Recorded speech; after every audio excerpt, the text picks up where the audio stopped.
ख़ास मुलाकात में मेरे मेहमान हैं मोहतरम डॉक्टर अनवर सज्जाद साहब, और वक्फे से पहले जो गुफ्तगू हो रही थी कोशिश करूँगा कि इसको यहाँ से जोड़ूँ, जो कि ज़रा मुश्किल होता है। क्यों इतनी मुश्किलें पड़े अनवर सज्जाद का अफसाना, उसके लिए कुछ पढ़ना ही पड़ता है, बल्कि लोग कहते हैं फैज़ की शायरी के लिए भी कुछ पढ़ना पड़ेगा ना, जब भी तो आप नुस्खा है वफा को। अदब जो है वो एंटरटेनमेंट के लिए नहीं लिखा जाता, एंटरटेनमेंट का अदब जो है वो अलग लिखा जाता है। वो फिर अपने हम लोग उस तरह एंटरटेनर नहीं है, ना फैज साहब एंटरटेनर थे ना वो थे। लेकिन आप लोग ने एंटरटेनर का इतना वसी ऑडियंस अपने लिए पेश किया। वी वर फॉर्चुनेट कि उस जमाने में तालीम बहुत थी।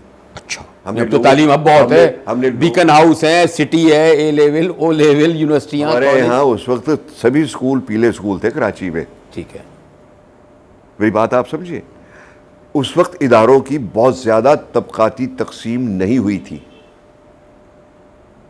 ठीक है, अब कोई इलीट बैठ के आपके सोप नहीं देखती है भाई, वो शाम में पार्टी करती है।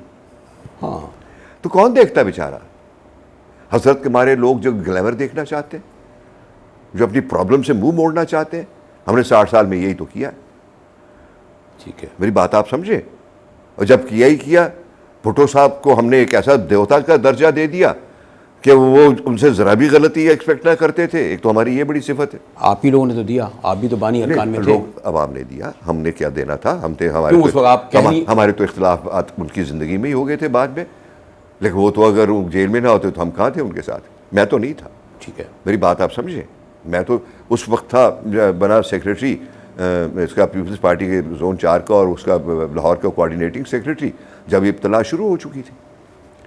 76 के इलेक्शन शुरू होने वाले थे। नासिर रिजवी मरहूम थे जनरल सेक्रेटरी पीपल्स पार्टी के, वो मुझे जानते कि यार तू कर दे ये लाहौर का बंदोबस्त। मैंने ठीक है, तो वो उसकी तो अपनी तारीख है ना। बाई दैट टाइम जहाज वॉज ड्राउनिंग। उसकी वजह ये है, मेरा ज़ाती ख्याल ये है कि भुट्टो साहब की जो फेलियर का सबसे बड़ा रीज़न है वो हमारी मिडिल क्लास है। आप लोग, मैं, इट स्टार्टेड फ्रॉम पंजाब। अच्छा, जब मिडिल क्लास में कॉन्ट्रडिक्शन, फ्यूडल नहीं, लोग कहते नहीं फ्यूडल आ गए, नवाब सादिक कुरैशी आ गए, गिलानी आ गए, बिकॉज रामे साहब एंड क्या ना, अब खर साहब को बहुत बड़े जमींदार थोड़ी थे, एक मीडियोकर जमींदार है, अब भी वो मीडियोकर है। ठीक है कि नहीं? अब ये ट्रायड क्या है? मलिक महराज खालिद, ठीक है, हनीफ रामे साहब, हाँ, और खर साहब।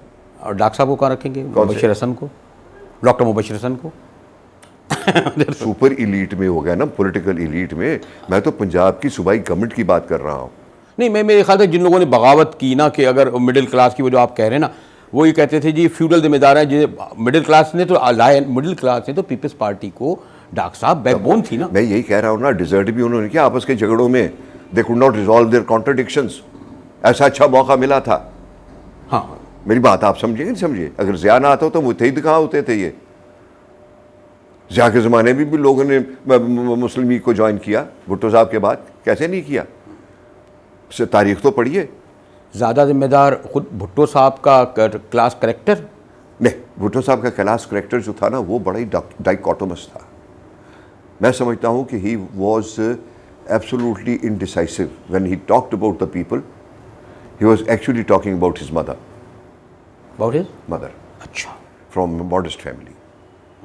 But when he was challenged he became Shahnawaz son. लेकिन डॉक्टर साहब वो आपको भी मुतासिर करता था, मुबशिर हसन को भी करता था, मुझे भी करता था, वो सड़क पर बैठने वाले को भी करता था, गली मोहल्ले। वही तो मैं आपसे अर्ज कर रहा हूँ, गली मोहल्ले वाले को उसके साथ करता था कि उसकी बात मानता था। भुट्टो साहब उसकी बात करते थे। और दूसरी तरफ जब मुबशिर हसन साहब मुतासिर होते हैं तो अपने इंटेलेक्चुअल सतह पे मुतासिर होते हैं, उनके ज़हन में भी प्रोग्राम होते हैं। And this not a contradiction. मैं तो भुट्टो साहब के रवैये की बात कर रहा हूँ। क्या रवैया, क्या खराब? रवैया यही कि कॉन्ट्रडिक्टरी था। अरे वो तो एक फ्यूडल होते हुए डॉक्टर साहब, एक उन्होंने लाखों करोड़ों गरीब लोगों को, वो मेरे ख्याल में आज क्यों पील पार्टी आज वोट भुट्टो साहब की खबर का ले रही है ना? क्या उन्हीं पे ट्रस्ट करते हैं ना? कुछ था ना जी उनमें। हाँ, people believed in him, he was not deserted. लेकिन आप तो मान ही नहीं रहे उनको। आप कह रहे हैं कि जी भुट्टो साहब अपने कंट्रडिक्शन का शिकार हुए। नहीं, कंट्रडिक्शन का शिकार मैं कब ये कह रहा हूँ? मैंने कहा he lived in two worlds. ये कॉन्ट्रडिक्शन रिजॉल्वेबल नहीं होती हैं ऐसी कॉन्ट्रडिक्शंस, बिकॉज और हाँ, जेल के बाद सारी दुनिया ने कहा कि jail, out of jail Bhutto is more dangerous than he ever was. ठीक है। ठीक है कि नहीं, मेरी बात आप समझिए ना। अच्छा, अब इसके साइको एनालिसिस करने बैठ जाइए, चाहे उनके सोशल एनालिसिस कर लें, चाहे उनके क्लास एनालिसिस कर लें, आप नतीजा एक ही निकालेंगे। He was deserted by his own cronies, उस इंटेलेक्चुअल सतह के नहीं थे, वरना उसको क्या जरूरत थी? डिडंट ही अंडरस्टैंड कि इतनी जल्दी नेशनलाइजेशन जो है वो बगैर किसी प्लान के नहीं करनी चाहिए? डॉक्टर मुबशर साहब हिमसेल्फ टोल्ड मी कि मैं तो हैरान रह गया जब उन्होंने कोयटे में ऐलान किया कि मैं ये कर रहा हूँ। भुट्टो साहब को आप वहाँ नहीं रखेंगे जहाँ हो ची मिन होते थे, या जहाँ माओ तंग होते थे, जहाँ पर अलग लोग थे। उन्होंने आज़ादी की तहरीक बड़ी लंबी चलाई थी।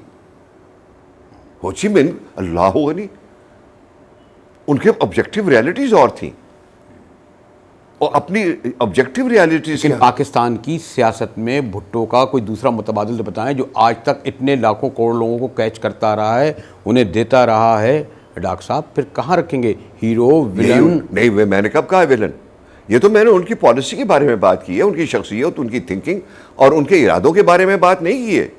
मुझे गुफ्तगू से अंदाजा लगा रहा है विलन के। ना हौला वाला कुव्वत था, डोंट एवर टेल दैट, वरना भुट्टो साहब क्यों को भुट्टो कहूँ?